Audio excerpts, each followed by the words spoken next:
Isang magandang araw mga commander, tara, let's go. Pakinggan natin yung kwento na mag-iitik at kung paano niya napagtapos ang kanyang mga anak sa kolehiyo sa pamamagitan lang ng pag-iitik mga ka-commander. So bago natin ipagpatuloy ang video ito, paki-follow po Commander Diubic, and of course my YouTube channel, paki-subscribe po Commander Diubic TV. Tara, let's go mga ka-commander, pakinggan po natin ang kwento ni Tita Nancy sa buhay mag-iitik. Tara, let's go! Yun, for today's video, isang magandang hapon. Hapon na ngayon ako naka-vlog kasi ngayon ako nagkaroon ng time para pumunta dito sa itikan. So, sisilipin natin yung itik mga commander. Ito yung 1,500 na itik. Kung napapansin nyo, ayan. Dito sila tuwing hapon. Ayan. Dito sila nagpapalamig. Ayan, dito sila naglalaro. Ayan, oh, kung napapansin nyo. Ayan, ang dami, di ba? Ito yung sabi kong ilog na malinis mga commander. Ayan. So, yung kung may napapansin kayo, water lily. Ayan yung pampaganda ng eggshell, pampakapal ng eggshell. Tinutuka nila yan mga commander, kung napapansin nyo, 'di ba? Tapos yung linaw ng tubig, 'di ba? Oh, talagang ito rin yung isa sa pinakamagandang tawag diyan, pagpupultrihan, yung linaw ng tubig mga commander, sa may mainom sila na malinis sa kanila sa mga itik para maging kondisyon upang dumami yung itlog sa mga commander. Bukod sa pens kasi kailangan din talaga ay may mapagkukunang mainuman ng malinis na tubig o malinaw na tubig. Kung mapapansin nyo mga commander, sobrang linaw ng tubig na yan. Ayan. At tingnan mo, ayan, kinakain nila yung mga water lily. Ayun. Ayan mga commander, kung napapansin mo, ayan. Ayan yung karamihan o ito yung dami ng itik na 1,500. Ayun po mga commander. Oh. Diba? Ayun. Ayun yung water lily. Tinutuka nila yan mga commander. Ayan. So mamaya si tita natin may yun, ayun, kukuha daw siya ng water lily para ipapatuka dito sa mga sa mga itik. Ayan oh, kung napapansin no, 'di ba? Ito po yung the best na pagpupultrihan. Tino? Ang linaw ng tubig. Ayan po, yung pinaka the best na pagpupultrihan ng isang mga mag-iitik. Itong ganitong ilog, baka may ilog sa area na ganito. Ayan, maganda po pagpultrihan ng itik yun mga commander. Yun o, ayan. So ayan o, yung ibang mga itik mga commander, kung napapansin nyo, yan, nagpapagpag ng siguro ng tubig. Ayun o, ang sasaya nila, diba? Ayun yung feeds, ayun sila nagtutukan ng feeds. Ayun, yan po yung mga itik o, habang nagtutukan ng feeds mga commander. So, ayan. Ayan si tita natin. Si tita Nancy, ayun. So, papakita natin tita Nancy kung paano magbahog siya ng o magpatuka siya ng water lily. Tita Nancy, diretso na ba yan sa ano? Diretso, hugas-hugasan lang. Hugas-hugasan lang ng konti para medyo malinis, no, di ba? Ayan. Ganyan na yon, diretso na siya. So, tutukay na siya. Yan yung pampatigas ng ito yung yung water lily, di ba? Oh, napapansin nyo, di ba? Oh, tatakaw nila.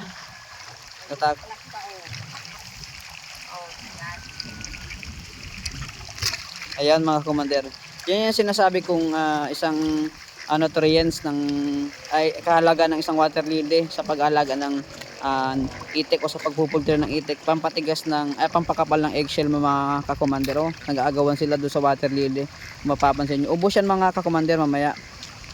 Sa dami baga naman yan, no? Di ba? Si ang dami yan, kulang. yung water lily tita natin. Yun, si patuloy si tita natin na mag-echa ng water lily. Tingnan mo. Di ba? Ayan. Ulitin ko po yung water lily, pampatigas po, pampakapal ng eggshell ng isang itlog ng isang itik. Ayun po yung kahalagan ng water lily.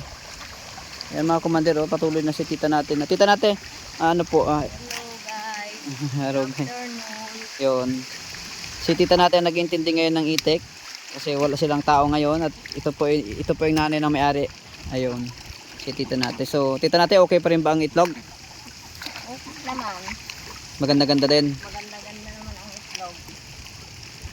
Nakain ng yung 1,300 itik ay naubos ng 3 sakong. 3 sako ng maghapon na yon. Ay, maghapon na yun. Hanggang doon. Mga commander, oh. Ayan, tatakaw nila sa pag ano. Mahirap na maalwan ang alaga ng itik. Mahirap na malwan, no? Oo. Tagang malaki, pero malaking kita, di ba? Malaking kita. Kaya- Kailang Sacrifice sacrifice. sa pag-aaral. Kailangan may estudyante, may 3 pa akong college, 2. Ayun. Ito na yung pinagpatapos ko sa mga anak ko. Yung panganay ko, tapos ng computer, comsci, science.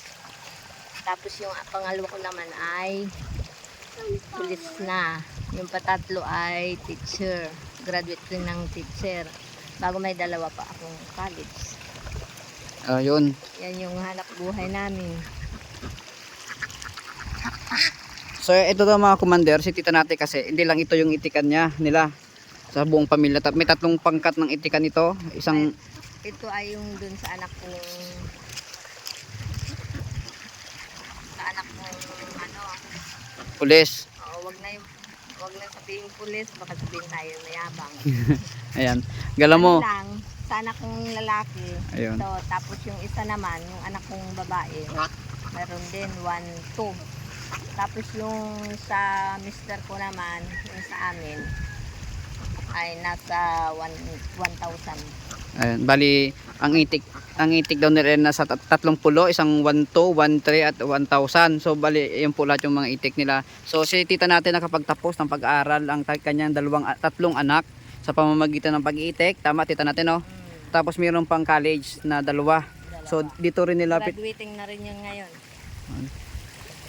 kinukuha yung pangpaaral dun sa 2 college. So gala mo mga kakomander, sa pag-aalaga ng itik, makapapagtapos si tita natin ng 5 anak sa kolehiyo, ha, sa pagpaitikan lang. So ayan, tulong-tulong silang magpapamilya sa pag-iitik para yun makapag-aral yung anak niya at nagtutulungan silang magkakapatid para magkaroon ng Ayun, may itlog na agad, pang tuition. Hapon, Uy, Bill. oh, Bill. yan oh, Itlog. nag-itlog. Ngayon lang yan. Ngayon lang. Nagkaroon ng itlog, oh. Gala mo dun sa pagputuka ng ng water lily, initlogan nag-itlog. So ayan, ulitin ko, sa pag-aalaga ng itik, si tita natin nakapagtapos ng 5 anak at may 2 pang college na pinaaral at graduating na ngayon. So ayun, yun po yung kalagan sa kanila ng pag-aalaga ng itik. So nakapag-aral ng anak na 5 tita natin, di ba? Ang sinimulaan lang yan ay dati ay 300 sisiw. Sisiw siya. Oo. Nung inalagaan namin ay sisiw. Yung tinatawag na siho. Yun.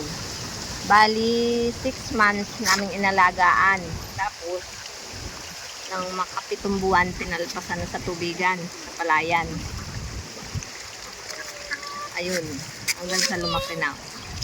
7 buwan, nag-itlogan na sila. 7 months mula sa pagkasisiw. Tapos, nung nag-itlog na siya, dumagdag kasi nakaipon-ipon na kami ng itlog na yung aming itik. Dumagdag ulit ng 300 hanggang sa dumami na ng dumami. Mahirap na maalwan. Ayun, Kasi wala namang hanap buhay, wala rin kaming tinapos, mag-asawa. Kaya bawi na lang sa anak, no?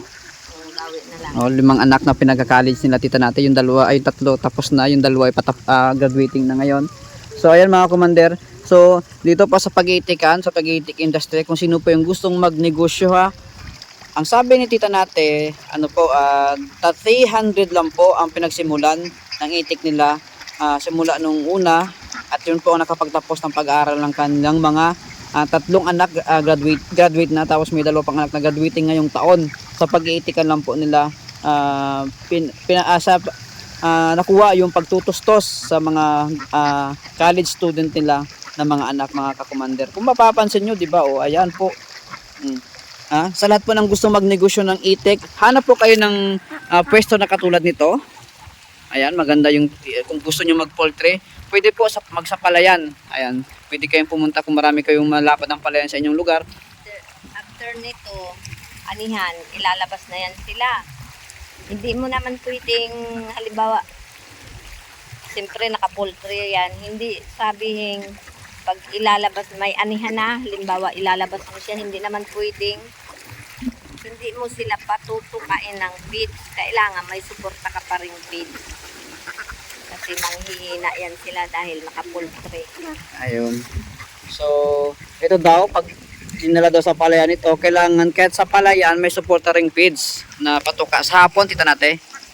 Sa hapon. Pag halimbawa na sa palayan ito, kailangan, ay kasi daw po mabibigla yon ang itik. Kasi kung halimbawa galing sa feeds tapos bibig ng organic, ay talaga mabibigla po kahit tao din.